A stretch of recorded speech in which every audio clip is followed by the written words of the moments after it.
అక్రమ బద్దీకరణపై విచారణ కలెక్టర్ ఆదేశం. నానక్రామ్గూడలో అధికారుల భూపరిశీలన. ఆంధ్రజ్యోతిలో భూంపట్ స్వాహా కథనం సంచలనం. రాజకీయ ప్రభుత్వ వర్గాల్లో చర్చనీయాంశంగా మారిన భూదందా. కన్వేయన్స్ డీల్ల సీజులు. గోపన్పల్లిలో నిర్మాణాలు తొలగింపు. ఈ గోపన్పల్లిలో జర్నలిస్టులకు ఇచ్చారు స్థలం. జర్నలిస్టులకు కూడా గోపన్పల్లిలో స్థలం కేటాయించారు. ఇది కాక మన ఆగమాగం చేసి జర్నలిస్టుల ఉసురు పోసుకొని ఇలా కాలు ఇరిగి ఇంట్లో కూర్చున్నాడు.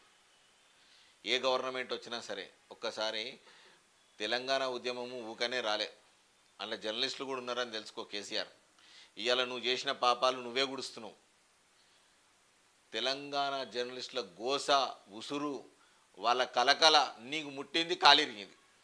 ఇది మాత్రం క్లియర్. ఎవ్వరు చెప్పినా చెప్పకపోయినా మాత్రం నేనైతే మనస్ఫూర్తిగా చెప్తున్నా. ఎందుకంటే అతి దగ్గరగా ఉద్యమ సమయంలో నీకు నేను దగ్గరగా ఉన్నా. నేను నీ దగ్గర నుంచే నేను వీడియో తీసిన, నేను దగ్గర నుంచే నిన్ను కలిసిన నిన్ను. కాబట్టి జర్నలిస్టుల బాధలు సాధక బాధకాలు అనేటివి కరోనా వచ్చిన సమయంలో కూడా జర్నలిస్టులను నువ్వు ఆదుకోలేకపోయినావు.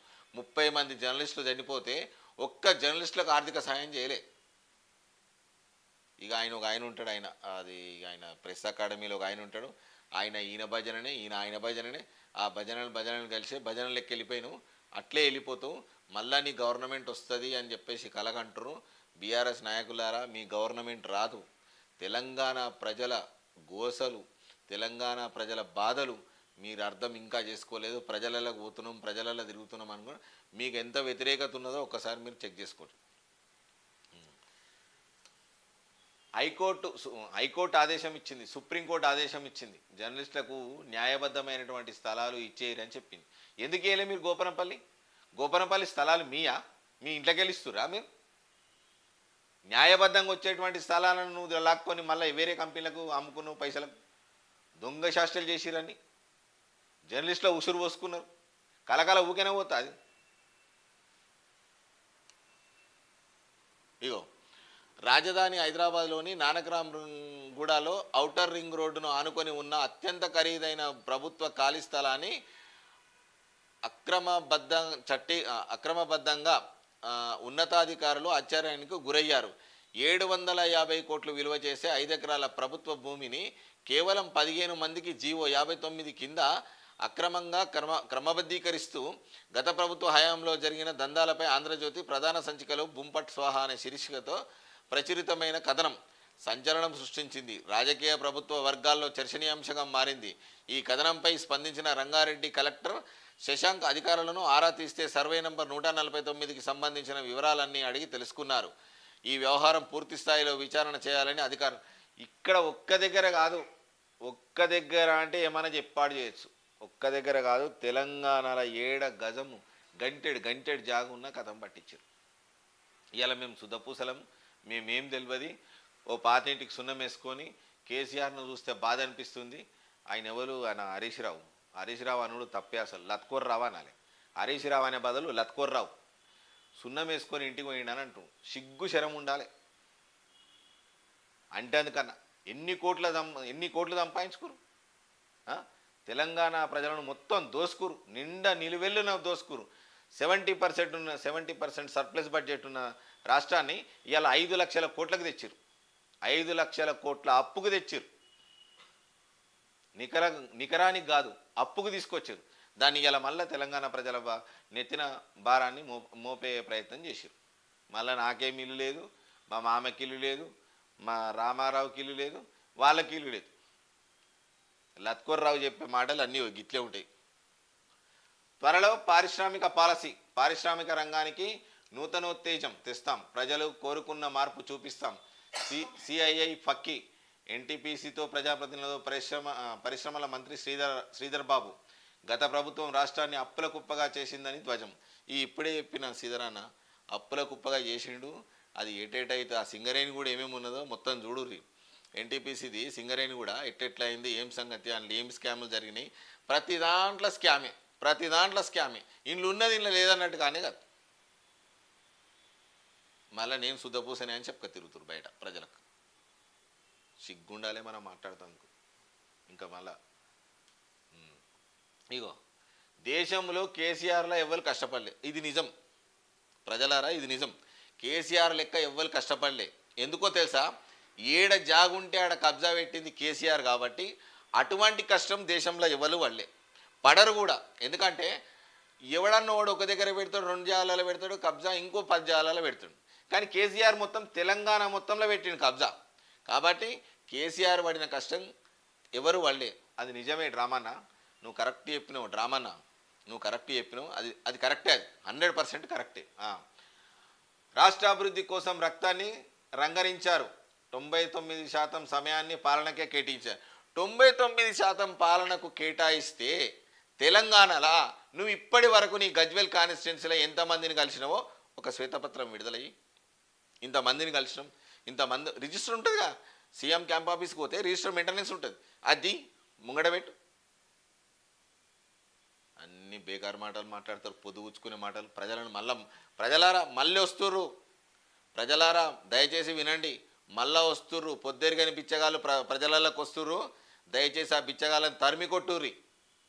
ఊరికే ఊకుంటే మాత్రం మళ్ళీ మీరే ఆగమవుతారు. మొన్న ఎట్లయితే కర్రు కాల్చి వాత పెట్టిరో ఈ ఎంపీ ఎలక్షన్లలో కూడా దగ్గరనే ఉన్నాయి, మళ్ళీ అవి కూడా వస్తున్నాయి. కర్రు కాల్చి వాత పెట్టురు ఈ పొద్దురుగని బిచ్చగాళ్ళను. అసలు నమ్మకురు. జనం బీఆర్ఎస్ వెంటే ఉన్నారనుకున్నాం, కాంగ్రెస్కు అసలు సినిమా ముందుంది. మీరు చూపించిన సినిమా తెలంగాణ ప్రజలకు మంచిగా లేదా? సూపర్ సినిమా చూపించారు. 50 రూపాయలు వచ్చే కరెంట్ బిల్లు ఇవాళ 1500 అయింది. 2 నెలలకే 50 రూపాయలు వచ్చు, 100 రూపాయలు వచ్చు, లేదంటే 200 వచ్చు. ఇవాళ ఏమైంది? 1500 కరెంట్ బిల్ చేసారు. మీరు చూపించిన సినిమా గది. మళ్ళా ఆ పార్టీ 420 హామీలని ప్రజలకు చెప్పాలి, బీఆర్ఎస్ శ్రేణులతో మాజీ మంత్రి.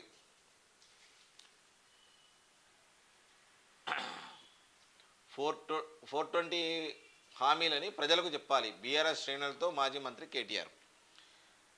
బీఆర్ఎస్ ప్రజలారా, 420 ఎవరో, కాంగ్రెస్ వల్ల బీఆర్ఎస్ వల్ల 420 ఎవరో ప్రజలకు అన్నీ తెలుసు. రామన్న, నువ్వు చెప్పవలసిన అవసరమే లేదు, చెప్తారు. తొందరలే ఉంది సమయం, మీకు చెప్తారు ఖచ్చితంగా. 9 ఏళ్ల నుంచి ఇప్పుడు ఇక్కడ మనం తీసుకున్నట్టయితే గోపరంపల్లిలో దాదాపు ఒక 15 సంవత్సరాల క్రితం ఇచ్చినటువంటి ల్యాండ్, గోపరంపల్లి జర్నలిస్టులకు ఇచ్చినటువంటి ల్యాండ్ 15 సంవత్సరాల క్రితం కాలయాపన చేసి దాన్ని కబ్జా చేసిండు కేసీఆర్ గోపరంపల్లి స్థలాన్ని. ఇప్పటి వరకు జర్నలిస్టులకు మొండి చెయ్యే మిగిలింది. ఏ గవర్నమెంట్? దాదాపు ఎన్టీ రామారావు ఉన్నప్పుడు జూబ్లీ హిల్స్ ఇచ్చారనుకుంటా, మేబీ నాకు తెలిసి ఒక 25 సంవత్సరాల క్రితం. నేను 22-23 సంవత్సరాలు, 25 సంవత్సరాల క్రితం ఇచ్చినటువంటి స్థలాలు తప్ప ఇంతవరకు ఏ గవర్నమెంట్ కూడా జర్నలిస్టులకు ఇప్పటి వరకు స్థలమేలే. రేవంత్ అన్న, దయచేసి నీకు కూడా ఒకటే నేను విన్నవించుకుంటున్నా, మనవి చేస్తున్నా. ఈసారి కనుక ఒక 6 నెలల్లో జర్నలిస్టుల కనుక కార్యాచరణ సిద్ధం కాకుంటే, జర్నలిస్టులది గిట్ట కార్యాచరణ సిద్ధం కాకుంటే దయచేసి బీఆర్ఎస్కి వచ్చిన పరిస్థితి మీకు కూడా ఏర్పడుతుంది. అన్ని వర్గాలను చూస్తుండ్రు, మిమ్మల్ని కూడా జర్నలిస్టులు భుజాన ఎత్తుకొని ప్రచారం చేసిర్రు. దయచేసి జర్నలిస్టుల సాధక బాధకాలు రేవంత్ అన్న చూడు, సాధక బాధకాలు అంటూ ఏమీ లేవు. కాకపోతే ఒక ఇళ్ల స్థలాలు మాత్రం జర్నలిస్టులకు రాలేదు. ఒకవేళ హైదరాబాద్లో పనిచేసేటటువంటి జర్నలిస్టులకు ఖచ్చితంగా ఒక 6 నెలల 8 నెలల ఒక టైం బాండ్ పెట్టండి. టైం బాండ్ పెట్టి జర్నలిస్టులకు ఇళ్ల స్థలాలు, మొట్టమొదటిగా జర్నలిస్టులకు ఇళ్ల స్థలాలు ఇవ్వండి. వాళ్ళ బాధలు ఏందో, వాళ్ళ పరిస్థితి ఏందో ఒక్కసారి అర్థం చేసుకోండి. 20-25 సంవత్సరాల సీనియర్ జర్నలిస్టులు కూడా ఇవాళ జర్నలిస్టుల ఫీల్డ్ వదిలి మన టిఫిన్ సెంటర్లో పెట్టుకొని బతికే పరిస్థితి వచ్చింది. అంటే ఎవరు చేసిరు ఈ పరిస్థితి? ఎవరు తెచ్చిరు? కేసీఆర్. 4 ఛానళ్ళను కొన్నావు, 4 ఛానళ్ళు నీవైనాయి. ఇవాళ నీకు సోషల్ మీడియా ఉంది కాబట్టే, ఇవాళ సోషల్ మీడియా ద్వారా నిన్ను ప్రశ్నిస్తున్నారు కాబట్టే ఇవాళ నీ పరిస్థితి ఈడికి వచ్చింది. అదే లేకుంటే మళ్ళీ ఇవాళ నువ్వు గెలుస్తుటి, మళ్ళీ గద్దెనెక్కుతుటి, ఇవాళ పరిస్థితి వేరే రకంగా ఉండు. జర్నలిస్టులు, దయచేసి జర్నలిస్టులు మిత్రులారా, మీరు కూడా అర్థం చేసుకోండి. ఎందుకంటే ఒక్కసారి 2 సార్లు మోసపోతాం, 3వసారి 4వసారి గిట్ట మోసపోయినామంటే మనంత పిచ్చోళ్ళు ఇక లేరు. మనకు ఖచ్చితంగా అందరూ ఒకతాటిపైకి రండి. ఒకతాటి ఇప్పుడు ఉన్న వీళ్ళు కొంతమంది ఇక చెప్పొద్దు పేర్లు, కానీ మంచిగా ఉండేది, వాళ్ళ నమ్మకండి, వాళ్ళ తెరువు పోకండి. దయచేసి ఎవ్వరు ఇలా పెద్ద లేకుండా డైరెక్ట్ మీటింగ్ పెట్టుకోరు, మీటింగ్లనే మాట్లాడుర్రి, చక్కగా ఇంటికి వెళ్ళిపోర్రి. మీరు చేసే కార్యక్రమాలు మీరు చెయ్యరు. అందుకే కానీ ఆయన పెద్ద, ఆయన సీనియర్ ఏం పెట్టుకోకూరి. వాళ్ళని పెట్టుకొని మన పరిస్థితి గిందాకు వచ్చింది. వాళ్ళు వస్తుందట సెక్రటరియట్లకు పోవాలి. ఏమైంది సార్ అంటే, మాట్లాడిండు ముఖ్యమంత్రి, మాట్లాడిండు, ఇక అయిపోతుంది, నా భూతో నా భవిష్యత్తు. కనీ విని ఎరుగని రీతిలో జర్నలిస్టులకు ఇళ్ల స్థలాలు ఇస్తాడు, నా భూతో నా భవిష్యత్తు. ఇక నేను కేసీఆర్ పుట్టిండంటే అందుకే పుట్టిండేమో, ఇగో గిట్లా ఈ పొద్దుపుచ్చుకునే మాటలు ఇట్లా చేసి ఇవాళ జర్నలిస్టుల పరిస్థితి ఆగం పరిస్థితి తెచ్చినాం. ఇక గ్రామీణ ఆర్థిక పరిపుష్టికి కేసీఆర్ కష్టపడినంతగా దేశంలో ఎవరు కష్టపడలేదని బీఆర్ఎస్ వర్కింగ్ ప్రెసిడెంట్ కేటీఆర్ అన్నారు. అభివృద్ధి కోసం కేసీఆర్ తన రక్తాన్ని రంగరించి చెమటను దారపోశారని చెప్పారు. కేసీఆర్ రక్తము దారపోస్తే మరి చచ్చిపోయిన వాళ్ళ పరిస్థితి ఏంది? తెలంగాణ గురించి అమరులైన ఒక యాదయ్య ఏంది, ఒక కిష్టయ్య ఏంది, ఒక వేణుగోపాల్ రెడ్డి ఏంది, ఒక శ్రీకాంతాచారి ఏంది, మరి వీళ్ళేంది? ఎవరినన్నొక్కరిని పలకరించిర్రా? అమరవీరుల కుటుంబాలకు సహాయం చేసిర్రా? అమరవీరుల కుటుంబాలకు వెళ్ళి ఎప్పుడన్నా పరామర్శించిర్రా? వాళ్ళ పరిస్థితులు ఏంది, వాళ్ళ బాధలేంది? కొడుకును బిడ్డను పొడగొట్టుకున్న తల్లిదండ్రులను పోయి అడుగు. నువ్వు ఓడగొట్టుకుంటే తెలుస్తుంది నీ కొడుకునో నీ బిడ్డనో నువ్వు తెలంగాణ ఉద్యమంలో నువ్వు ఓడగొట్టుకుని ఉంటే నీకు ఆ పరిస్థితి తెలుస్తుండే. కేసీఆర్ అట మాకు తెలియదు నిమ్స్లు ఉన్నప్పుడు మేము చేయలే, బాత్రూంలో జామకాయలు యాపిల్ పెట్టి రాలే మేము కేసీఆర్ నిరాహార దీక్ష చేసేటప్పుడు. ఇక నువ్వు అన్నీ చెప్పుకుంటా నువ్వు రామన్న నువ్వు. ఇప్పుడు వచ్చింది అసలు కథ.